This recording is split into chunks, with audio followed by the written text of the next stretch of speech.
We need Saint J. Garcia Saturn immediately in Pirate Warriors 5. You know, if they're going to do more DLC for Pirate Warriors 4 or any One Piece game that comes out in the future that makes them playable, whether a fighting game or whatever, I do not care. We need Saint J. Garcia Saturn in a game expeditiously. Now, this is coming hot off the heels of chapter 1094 of One Piece. So there's going to be full spoilers for this discussion, and look, I gave you the warning. Let's get into it. So in this chapter, it is, you know, basically about Egghead. Obviously, we have Luffy and Kizaru still duking it out. That's a whole other discussion for another move for Luffy and, you know, Kizaru scaling, whatever. We're not here to talk about them, to be honest. The chapter overall was fire, though. I'll give you that. But the way Garcia or Saturn comes in, it is so ominous, so unsettling, something we've almost barely ever seen in the world of One Piece. We had Brook in a, you know, summoning circle, whatever, from those cultists way back in like the time, like, you know, during the time skip and stuff like that. But for Saturn to come in here, like, he is getting so gassed up, so hyped up with his presence before he even landfalled and started spawning in like a demon. Everybody quick, grab your Bibles, grab anything, whoever you pray to, and start praying to them, because we have a demon amongst them. He just comes out the ground off of this ritualistic summoning circle. And Kizaru, Lucci, Luffy, Zoro, Jinbei, they all sense like an ominous presence, like out of nowhere. It literally stops Lucci and Zoro from fighting for a moment. Zoro's like, what the?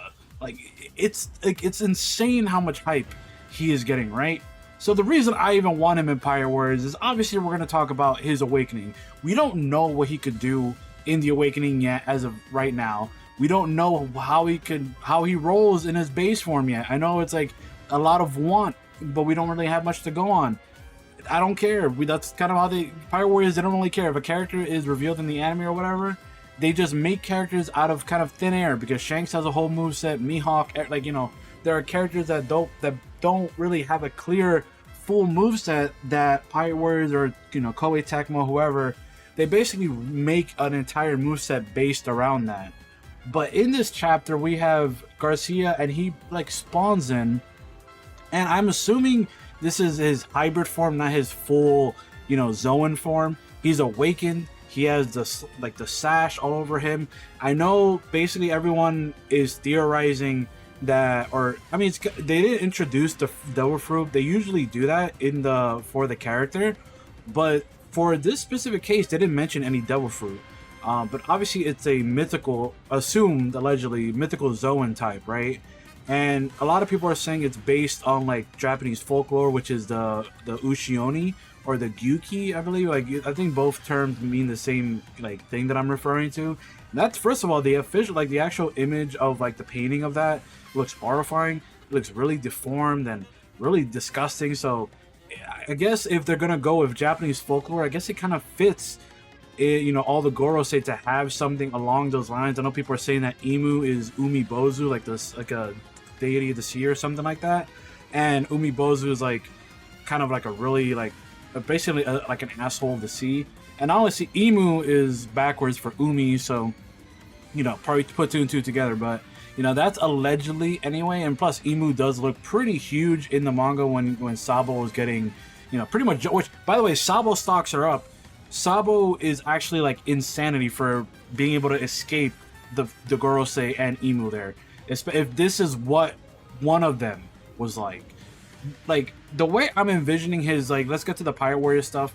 The way I'm envisioning like him in Pirate Warriors is obviously he'll be in his base form, you know, posted up with his wooden cane. I don't know what he could do. I'm assuming he's a Rokushiki master, maybe, who knows. I know he is, you know, kind of based on science, so maybe he doesn't know Rokushiki, but he has a bunch of technology stuff, you know, like tech that he can use, you know, like Caesar, or like, you know, Vegapunk, or like Judge and stuff like that. So I think, you know, he'll be based around that potentially. But I think the cool part about him is I feel like you can compare him a little bit with Pirate Warriors 3 Shanks. And what I mean by that, in Pirate Warriors 3, Shanks had what everyone calls is the hockey walk. And in that combo string, basically Shanks would just walk forward with like super heavy footsteps, and he would knock out people around him. And that's obviously like the Conqueror's Hockey thing, right? Which he doesn't have that move in Pirate Warriors 4, by the way, which they might recycle it and put it in the quote-unquote new Shanks that we're getting in the next DLC pack. But regardless, I kind of, you know, listen, they're not afraid of, you know, making bloody games. I believe Koei Tecmo has made the Berserk game. They've made, you know, the Fist of the North Star games or whatever.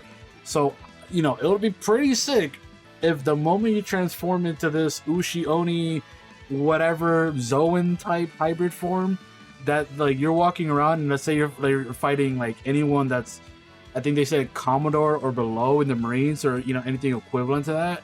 It would be pretty nuts if you have like Saturn walking around and they just either, it'd be nuts if there's just red mist following ever. I know it's doubtful because they want to make a rated M One Piece game, right?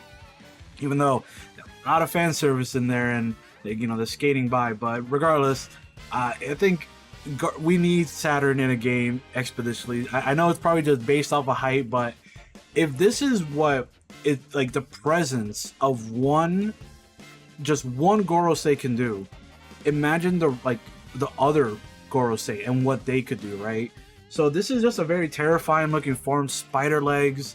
I wonder, I mean, look, I will make another video apologizing, you know, deleting my channel, whatever, if Bonnie somehow did one-shot Garcia with, you know, the blade that she stabbed him with. We all know it's kind of like null and void, but I don't know, man. Like, I feel like the way like they're hyping up, you know, Saturn and the presence that he carries himself with in that entire island of Egghead, I kind of like am really excited how the Gorosei are going to turn out and how obviously they could turn out into a video game format, because One Piece has existed for such a long time that, you know, we've had multiple games and we're getting a lot more games as of recently. We had an RPG, we had World Seeker, we had Pirate Warriors 4, 3, Burning Blood.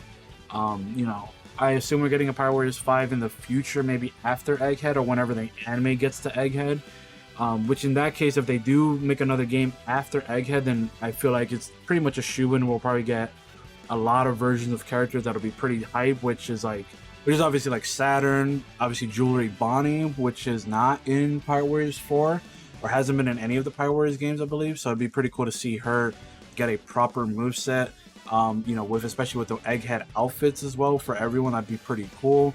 Obviously updated movesets for, you know, everyone involved from after Onigashima. So you get King of Hell Zoro, you get Ifrit, you know, Sanji, you get Awakened Lucci, you get more Gear 5 like abilities and stuff. Even though they kind of tapped into some of the Gear 5 stuff that he did in the manga, specifically when he became the big head and, you know, chomped down onto the floor and whatever against Lucci, they added that in Pirate Warriors 4. But, you know, stuff like Kizaru can get some buffs, like you can get some clones and stuff like that. But, you know, man, I'm just making this video out of hype, man. I'm gonna be real. Like, I read this chapter, and obviously I made a big video yesterday. If you haven't watched it, make sure you check it out. But I'll be really stoked to see if we ever get a Gorosei in a Pirate Warriors game, or even just a One Piece game in general. That'd be really cool to play as, because this guy looks like he's something serious. And I don't know, man. The number one rule in anime is to never trust how old characters are. If a character is old, it probably means they are nasty. And by nasty, I mean they are extremely powerful. Look at characters like Netero, you know, Yamamoto from Bleach. I mean, we don't talk about what happened when, you know, Yuhabak or whatever, but regardless, it is number one rule in the anime to never judge a book by its cover. And so far, it is living up to the hype, because the mere presence of Saint J. Garcia Saturn is shaking everyone to their core on Egghead. Thank you so much for watching. Make sure you leave a like and subscribe to the channel, and I'll see you all in the next one. Peace out, everybody.